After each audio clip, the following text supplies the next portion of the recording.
नमस्कार, चैनल में आपका स्वागत है। आज हमने बनाए हैं जन्माष्टमी के पर्व के लिए विशेष लड्डू, जिसका नाम है गोविंद लड्डू या कहीं-कहीं इसे सुदामा लड्डू के नाम से भी जानते हैं। तो ये लड्डू या लाड़ू हमने बहुत ही स्वादिष्ट और हाइजीनिक तरीके से बनाकर तैयार किए हैं। इन लड्डुओं में हमने सारी भगवान कृष्ण के पसंदीदा चीज़ों का इस्तेमाल किया है। ये लड्डू पोहे से बने हैं। तो आप जानते ही हैं सुदामा और श्री कृष्ण की कहानी, जिसमें चावल या पोहे का जिक्र आता है। इसीलिए ये लड्डू या प्रसाद श्री कृष्ण के बहुत ही प्रिय हैं। तो चलिए इन्हें बनाना शुरू करेंगे।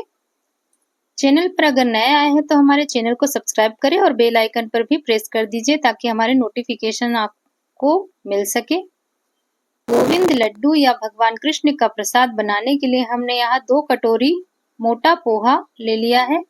तो पोहा कोशिश कीजिए मोटा ही लीजिए। और इन 2 कटोरी पोहे को हम बिना घी या ऑयल के ऐसे ही कढ़ाई में धीमी आंच पर पका लेंगे, भून लेंगे। तो इसे अच्छे से हमें रोस्ट करना है पोहे को। तो करीब हमें 7 से 8 मिनट लग गया है इस पोहे को भूनने में। ये देखिए बहुत ही क्रंची, एकदम हाथों से ऐसे तोड़कर देखते हैं तो बढ़िया से इसका चूरा हो जाता है। इस प्रकार हमें पोहे को भून लेना है। लड्डू बनाने के लिए आप एक कटोरी या कोई कप सेट कर लीजिए, उसी से सारी चीजें नाप कर लेंगे तो ये बहुत ही परफेक्ट बनते हैं लड्डू। तो ये देखिए भूनकर तैयार है हमारा पोहा। इसे निकाल लेते हैं एक प्लेट में। और अब उसी कटोरी से मैंने एक कटोरी मूंगफली ले लिया है और इसे भी हमें धीमी आंच पे अच्छे से भून लेना है। तो ये 3-4 मिनट में बढ़िया सी भूनकर तैयार है। इसको भी हम निकाल लेते हैं ठंडा होने के लिए एक प्लेट में। अब इस कढ़ाई में हम डालेंगे आधा कटोरी तिल। तो देखिए हमें सारी चीजें अच्छे से भूनकर रेडी करना है और साथ ही इसमें घी या ऑयल कुछ भी नहीं डाला है अभी हमने। इन्हें ऐसे ही भून लेना है। तो ये लड्डू हमारे बहुत ही कम घी में भी बनकर तैयार होंगे। ये तिल को भी अच्छे से चटकने तक हमने भून लिया है। अब इसे भी निकाल लेते हैं ठंडा होने के लिए उसी प्लेट में। अब कढ़ाई में लिया है मैंने आधा कटोरी सूखा नारियल, उसको छोटे टुकड़ों में कट कर लिया है। इसे भी अच्छे से भून लेना है। तो ये भी 2-3 मिनट में भून गए। इसको भी निकाल लेते हैं। इन लड्डुओं में सबसे ज्यादा हमें इसकी भुनाई पर ध्यान देना है, धीमी आंच पर, और अच्छे से सारी चीजें भूनकर रेडी करेंगे। और अब कुछ ड्राई फ्रूट, तो ड्राई फ्रूट आप अपने अनुसार ले सकते हैं। मैंने यहाँ पर 15 बादाम और 15 ही काजू ले लिए हैं। दोनों को भून लेना है। तो काजू बादाम हमारे 1-2 मिनट में भूनकर रेडी हो जाते हैं। काजू बादाम भुन गए हैं, इन्हें भी निकाल लेते हैं। और अब डालेंगे इस कढ़ाई में करीब 2 चम्मच धनिया के सीड या खड़ा धनिया। तो आप जानते ही होंगे कि भगवान कृष्ण के प्रसाद में धनिया का बहुत ही महत्व होता है, तो ये जरूर डालिए। तो धनिया को मैंने 10 सेकंड भूनकर गैस बंद कर दी है और ये कढ़ाई गरम है, इसी में ये भुन जाएगा। ये देखिए सारी चीजें अच्छे से भुनकर रेडी है। तो सबसे पहले एक लेते हैं मिक्सर का जार और उसमें पोहे को ऐड कर देते हैं। सबसे पहले पोहा को हम बारीक पीस लेते हैं। तो ये देखिए बहुत ही बढ़िया सा पोहे का पाउडर बनकर तैयार है। इसको हम निकाल लेते हैं एक प्लेट में और बाकी बची चीजों को भी एक साथ पीस लेंगे। उसके पहले मैं एक कटोरी में करीब 2 चम्मच तिल को निकाल लेती हूँ। उसको मैं बाद में ऐड करूंगी तो लड्डू में दिखने में बहुत ही अच्छे लगेंगे। और बाकी की चीजों को हम ट्रांसफर कर देते हैं मिक्सर के जार में और इन्हें पीस कर रेडी कर लेते हैं। सींगदाना या मूंगफली के छिलके हटाना कोई जरूरी नहीं है। इसी में मैं ऐड कर देती हूँ करीब 5 इलायची। आपके पास पाउडर है तो वो डाल दीजिए, लेकिन ताजी डालते हैं तो उसका बहुत ही अच्छा स्वाद आता है। और ये देखिए जो सारी चीजें, काफी चीजें इसमें गर्म तासीर की है, तो ये जो धनिया है और इलायची है वो इन चीजों को बैलेंस करने के लिए डाली जाती है, तो जरूर डालिए। तो ये देखिए हमने सारे मिश्रण को अच्छे से पीस लिया है।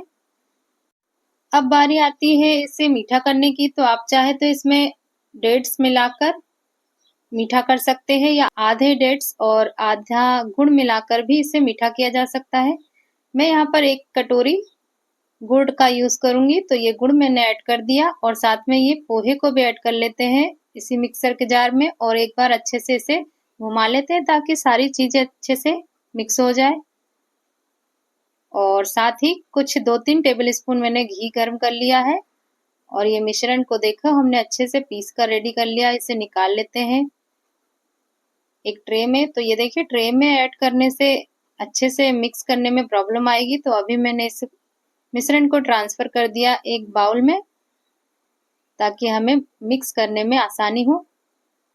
अगर आप इसमें और भी ज्यादा गुड़ की मात्रा डालेंगे तो घी की हमें जरा भी जरूरत नहीं पड़ेगी। देखिए इसमें बंद की थोड़ी ही जरूरत है, तो मैं क्या करूंगी इसमें 2-3 चम्मच घी ऐड कर दूंगी। तो घी को हमें पिघलाकर ही इसमें डालना है। तो ये भी मैंने 2 चम्मच डाल दिया और इसको मिक्स करके देखते हैं। या घी ऐड करके भी आप इसे एक बार मिक्सर में चला लेंगे ना तो बहुत ही अच्छा से बैटर हमारा तैयार हो जाता है। ये हमने तिल भी ऐड कर दी और 3 टेबल स्पून और घी ऐड कर दिया। तो इसमें मुझे टोटल 5 टेबल स्पून घी लगा है।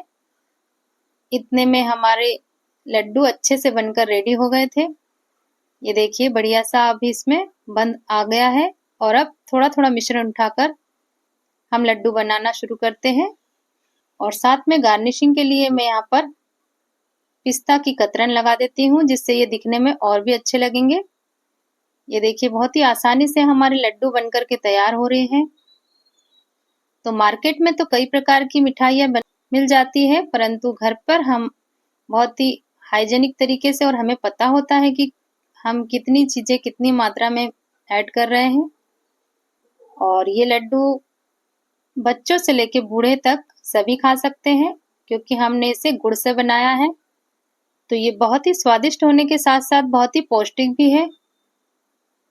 तो इन लड्डुओं की शेल्फ लाइफ भी बहुत अधिक है। इसको आप बनाकर महीने भर भी खा सकते हैं, खराब नहीं होते हैं। तो बनाइए इस जन्माष्टमी पर ये बहुत ही स्वादिष्ट से लड्डू, गोविंद लड्डू, और लगाइए भगवान कृष्ण को भोग। तो भोग लगाते टाइम इस पे आप तुलसी के पत्ते रख दीजिए। तो ये बहुत ही स्वादिष्ट भगवान का नैवेद्य तैयार है हमारे पास। तो देखिए हमारे एक एक करके सारे लड्डू बन करके तैयार है और देखने से ही लग रहा है ना ये कितने स्वादिष्ट है।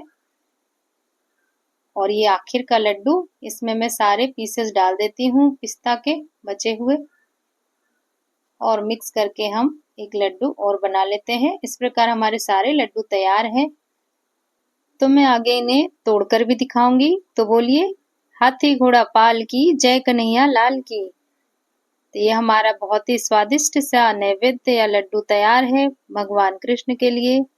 आप इन्हें कभी भी बनाकर भी खा सकते हैं। तो इस प्यारी सी रेसिपी को बनाइए, खाइए और अपने अनुभव हमसे शेयर कीजिए। तो रेसिपी पसंद आई है तो हमारे चैनल को सब्सक्राइब करें, बेल आइकन पर प्रेस करें और वीडियो को ज़्यादा से ज़्यादा लाइक और शेयर कीजिए। तो मिलते हैं नेक्स्ट वीडियो में, तब तक के लिए नमस्कार।